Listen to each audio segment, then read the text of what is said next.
Hello my little birdies, it's Ebird Online and I'm here with the final review from last week's 90-Day Fiancé. And I'm so sorry I'm late, I've just been crazy busy at the moment and trying to work on new content for my channel, so please bear with me. Also bear in mind when you're listening to this video that I haven't seen the new episode as yet. I will be looking at that later on today, so I'm only referring to what happened last week. And today I'm going to be covering Micheal and Angela and Tania and Syngin. Just before we begin, a quick message to say thank you to everyone that subscribed of late. My subscribers are still climbing, but I want to hit 18,000 by the end of the month. So please, if you haven't already, press the subscribe button and also don't forget to like the video and follow me on Twitter at mbird99. So first up, Micheal and Angela. So Angela, as we know, has just arrived in Nigeria, and as she arrives at the airport, Michael's waiting with a cake. Micheal, a cake? As I remember it, each and every time you cheat, you buy Angela a cake. This is quite ominous. What have you been up to? And Angela tells us she's come to see her baby and fight like hell to find out what happened to the visa. So in the car on the way back to the hotel,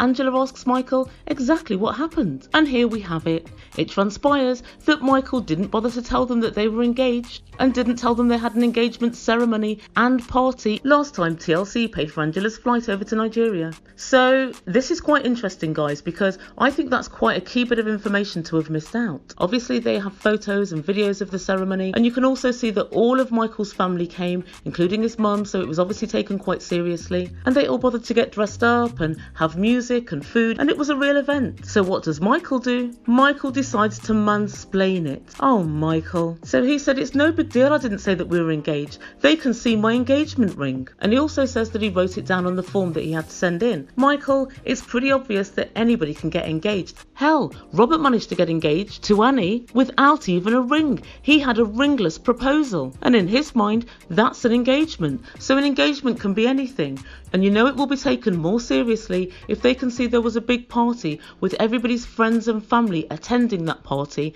and everybody dressing up. They couldn't see that from the ring on your finger, and they couldn't tell that from the tick on your form. So you've forgotten a very key piece of information, but for some reason Micheal just won't accept it. How can looking at a ring on somebody's finger convince you that they're properly, actually engaged?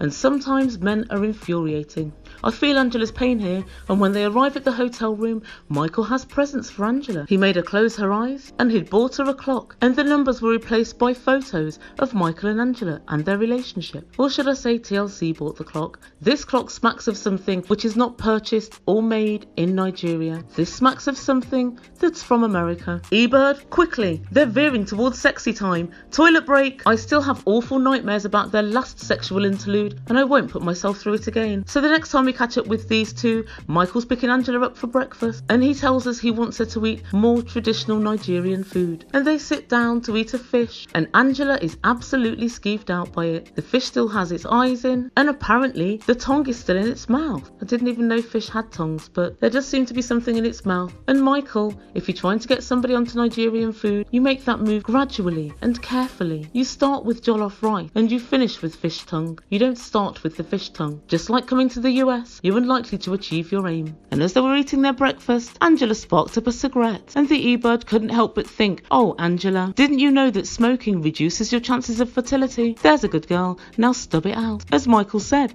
time's not on your side, and you're just making the situation worse. Then Micheal tells Angela that he's been to see an immigration lawyer, and she says, but we have one. And Micheal tells her, my lawyer says get married in Nigeria and we have more chance of getting in. And Angela says, well, my lawyer says that we should go for an appeal, and that's the most likely way that you're going to get in. And then she completely contradicts herself by saying 60% of appeals win. 60% doesn't sound particularly high to me, Angela. And I was thinking about this lawyer thing last week, and I genuinely think two things. One, Michael's lawyer is going to be better because the majority of her clients are going to be going either to the West or going to America, and so she will have, I think, more knowledge of how to get into America from Nigeria than Angela's immigration lawyer, who's sat in Georgia and deals with immigration claims worldwide. He may have a 60% appeal win rate worldwide because you're much more likely to get in if you're coming from England or France or Australia than you are if you're coming from Nigeria or Russia or India. So this 60% figure is that 60% appeals rate from Nigeria where the woman is 54 and the man is 31. I'm doubting it, very much so. Also, Angela, I have very good reason to believe your lawyer's not even working for you.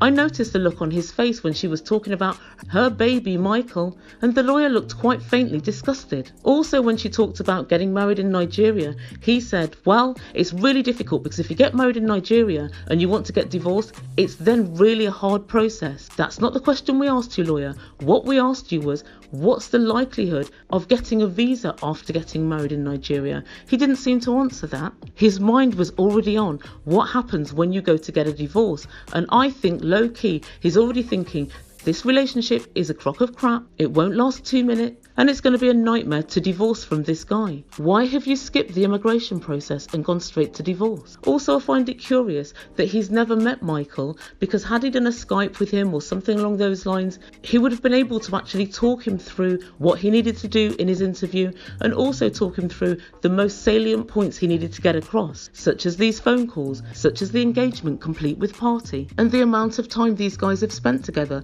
which now is quite sizable. None of this was done, and so I find him sadly lacking in his immigration law advice and skills, and if I were Angela, I'd fire him. Then Michael said, well, I want to get married in Nigeria, and Angela said, there's no way. She said, it's my family's right to see their mother, their daughter and their grandmother get married in America. Angela, your mother, your daughter and your grandkids are all completely indifferent to this so-called relationship. None of them care whether you get married or not, and they're certainly not chomping at the bit to see it. So guys, let me know what you think. Do you think the lawyer is working for Angela? And do you think he's been negligent in his duties? I certainly do. But it seems to me as if Angela's softening, and I've got a feeling as a last throw of the dice, she's likely to get married in Nigeria. But I think the result from that will be they just have a long distance marriage instead of a long distance relationship.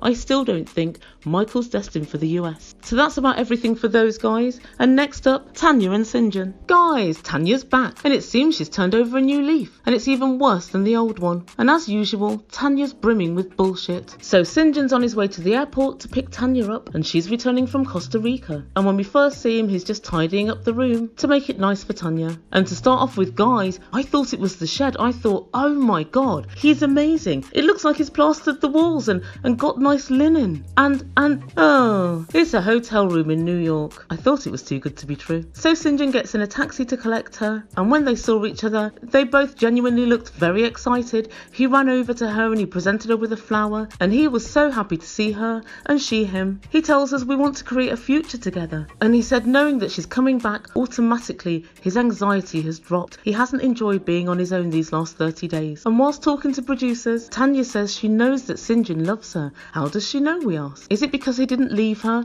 when she disappeared to Costa Rica for 30 days? Is it because whilst she was in a bar, hanging out with another guy, she decides to FaceTime him? Is it because he put up with being a houseboy to her mother for a month? Or is it because he checks up on her after her nights out to make sure she gets home safely? Is it because he moved halfway around the world for her? No, it's not any of those things. It's because he bites into an apple first, so that the peel doesn't get stuck in her teeth. Tanya, why don't you just peel the apple first, you nitwit?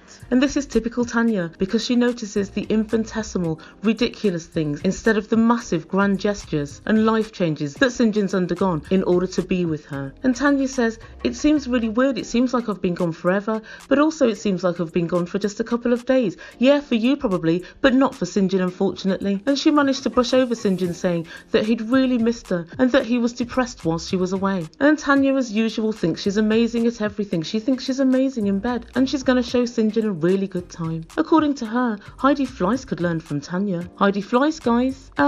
Ask your dad. And as they're driving home in the car, they're discussing the many plans that they have for their future. They want to travel around, they want to buy a van, and they want to buy some land and to grow their own food. And Tanya wants to work towards these plans, and she tells us and Syngin that she's craving stability, and she's worried that Syngin doesn't have her work ethic. And Syngin says he's deciding what he wants to do, and he says maybe he wants to be a policeman or possibly a fireman, but he doesn't just want to work for somebody else and help someone else to get rich. He sees that as a foolish path. And then we find out a little bit more about Syngin, and apparently he worked for 7 years on the mines. He said he worked 1.5 miles underground and he had to go down in a steel cage, and he had a rescue pack with him. And I wonder what was in that rescue pack. Probably a Bible, a will, and a comfort blanket. And then Tania says, you always go on about that. You always go back to that. Yes, he does. And I would, to be quite honest, Tania, if you're working somewhere that's absolutely awful and that you hate for 7 years and is extremely dangerous, you would always move towards doing what you want in life. He tells us that he lost friends whilst he was there, and I can imagine it makes you think about the meaning of life, and it makes you be grateful for every day, and it makes you think about doing what it is you want and defining your own path. Tania, if you don't realise that working in a mine for 7 years is a defining period of someone's life, I don't know what your brain's made of. And Syngin tells us maybe he wants to be a fireman, or maybe a policeman, or maybe he wants to do woodworking or carpentry. Syngin, what about opera singing? Maybe he heard my previous appraisal of his opera singing skills. And Tania says, well, you should figure it out. I want an adult next to me. But Tania, what about you and your dodgy potions? You're talking about stability. So your idea is to set up a business selling dodgy potions and taking on the might of the medical world to fight for clients. And she says, I'm pissed that I went to go learn and I told you to do woodwork class. But Syngin points out it's $800 and we don't have $800. And then she starts screaming and she shouts, I don't have much more time. Syngin's had enough. He says, stop screaming, Tania, and just be civilised. Don't you say I'm not civilised. Don't you say that. And this is quite an interesting point here, because I've got a feeling that this is part of Tania's narrative of Syngin is in some way racist, or in some way discriminatory, or in some way prejudiced. And I have to admit, saying that someone's not civilised is part of the dictionary of discrimination, and supposed lack of civilisation of Eurocentric parameters could definitely be considered to be the kind of language that someone who is prejudiced would use. However, let's survey the evidence. It should be pointed out, Tania, that you live in a shed, that you don't wear a bra, that you don't brush your hair, and that you think nettle soup is every bit as effective as penicillin. Just saying. But the Ebird will be watching this space. Guys, let me know what you think. Do you think that was a trigger phrase for Tania? But Tania continues, I'm getting to the edge. And Syngin says, well, jump over. And she said, I will, Syngin. You're crazy. But he's actually not crazy. Why do a woodworking class when he's not decided if he even wants to stay in America? And I would pretty much imagine this. You get very good money for being a carpenter in England, and you probably would in America as well. But somewhere like South Africa is the kind of place where that would very well be a low value skill, i.e. you can get somebody to build things in wood and to do that kind of building work and carpentry work for next to nothing. So there's no point Syngin spending £800 learning how to do this in America when that might be completely wasted if they decide not to marry and he goes back to South Africa. And then Tania continues, I just want to make sure that you hear me. And he said, I hear you. It's going to be a really long drive if you're going to be yapping like this all the way. And she says, I'll drop you off at the side of the road. Sounds good. And then she tells us that being submerged in nature and holistic healing and rastas on the beach, it's hard to come back to the hustle and bustle of NY. And on top of that, we've got 1 month to get married. So I'm super stressed. Tania, all of this stress is of your own making. You could have done this course at any point and you decided to do it now. And then Tania apologises. She says, I'm sorry. I just want to be serious. I am, but I'm not sure that you are. And to demonstrate the fact that Syngin lives life without plans, she tells us about a time when he was working in a bar in South Africa and one day he just jacked his job in and he decided to go on holiday to Thailand and travel round. Tania, big deal. He's young, he's got a bar job. You can always get a new bar job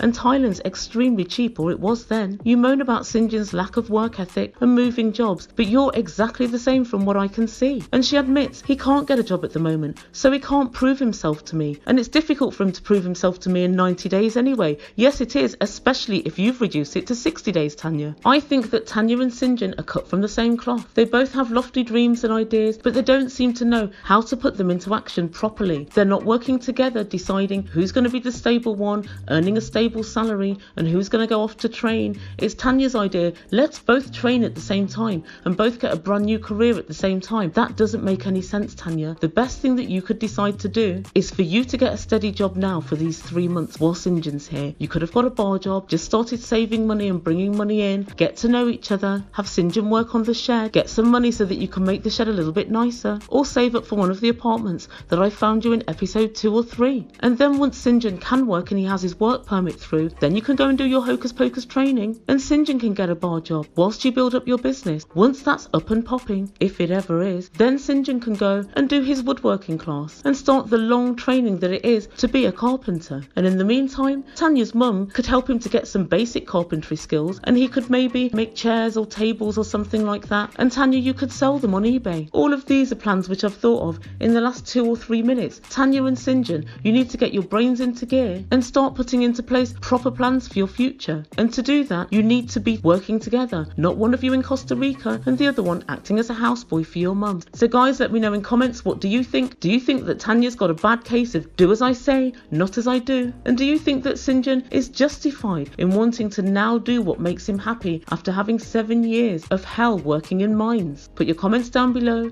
You know I love to debate with you and talk over our differing opinions. And I'm now going to go and start my first review for this week's 90 Day Fiancé. Please don't forget to subscribe to my channel. Guys, it's free to subscribe. I can see there's many people that are frequent visitors to my channel, but they've still yet to subscribe. And a massive thank you to all of those who have subscribed already. Thank you so much for joining the family. And please don't forget to follow me on Twitter at Ebird99. You've been listening to Ebird Online. Ciao for now.